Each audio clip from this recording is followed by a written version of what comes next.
আটার লিচির মধ্যে পেঁয়াজ, লঙ্কা, আচার দিয়ে ছাতু মাখার পুর ভরে সেগুলিকে একে একে ছাড়া হয় গরম তেলে।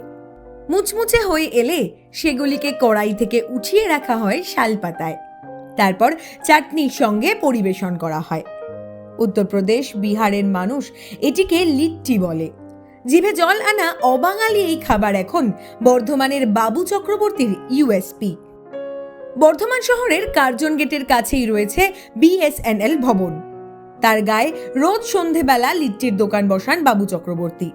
গরম গরম ভাজা লিট্টির সঙ্গে আমড়া, কাঁচা লঙ্কার টক ঝাল চাটনি খেতে অনেকেই ভিড় করেন তার দোকানের সামনে। এই যে লিট্টি খাবো, এখানে আসেন মাঝে মাঝে? হ্যাঁ, কিসের টানে? এই লিট্টির সাথে এই যে চাটনিটা, তারপরে এই যে গরম গরম খাওয়ার, যার জন্য খুব সুন্দর লাগে, ভালো লাগে। অন্য জায়গার চাইতে এই জায়গাটাতে ভালো পাই, যার জন্য খুব সুন্দর। না, চাটনিটাতে আলাদাই স্বাদ আছে, খুব সুন্দর বানায়। এখানে মাঝে সাঝে এসে খাই, আমি বাইরে থাকি যদিও বা, বর্ধমান এলে এখানেই খাই। এই যে ভেতরে যে পুরটা আছে, একটা খুব সুন্দর স্বাদ আছে, যেটা খেতে খুব সুন্দর মুখচড়ক।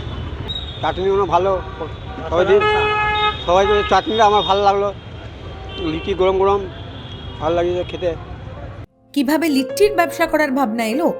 এই প্রশ্নের উত্তরে বাবু জানিয়েছেন, বাঙালি সব ধরনের খাবার খেতে ভালোবাসে, তাই লিট্টি ব্যবসা করে এক্সপেরিমেন্ট করতে গেছিলেন, তাতেই ভাগ্য খুলে যায়।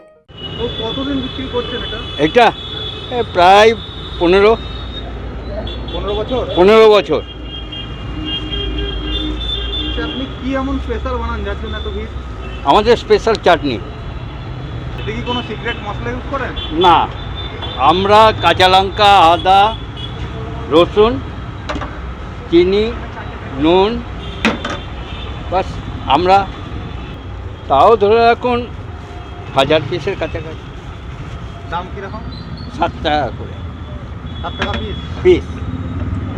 দোকান বললেন কোটায়? 5:30টা। কোটায় বন্ধ করেন? ওই যতক্ষণ মাল থাকবে ততক্ষণ, মানে ওই 10টা বেজে যায়, 10:30টাও বেজে যায়। গত 15 বছর ধরে বাবুকে সহযোগিতা করেন দয়া যাদব। তিনি বিহারের বাসিন্দা। তিনি লিট্টি বানান। দয়া জানিয়েছেন, দুজনে ভিন রাজ্যের হলেও দোকান চালাতে কখনোই অসুবিধা হয়নি। একে অপরের ওপর ভরসা করে দোকান চালিয়ে আসছেন তারা। ওই দেখো 15 ধরে নাও। এই পেঁয়াজ, আদা, রসুন দিয়ে করা, এটাই স্পেশাল আমার, এইটাই আমার স্পেশাল। বাঙালি ও বাঙালির তাল মেলে এখন লিট্টির ব্যবসা ভালোই চলছে। 7 টাকায় 1 পিস লিট্টি বিক্রি করে সকলের মন জয় করছেন বাবু ও দয়া। বর্ধমান থেকে চন্দন ঘোষের রিপোর্ট, দাওয়াল।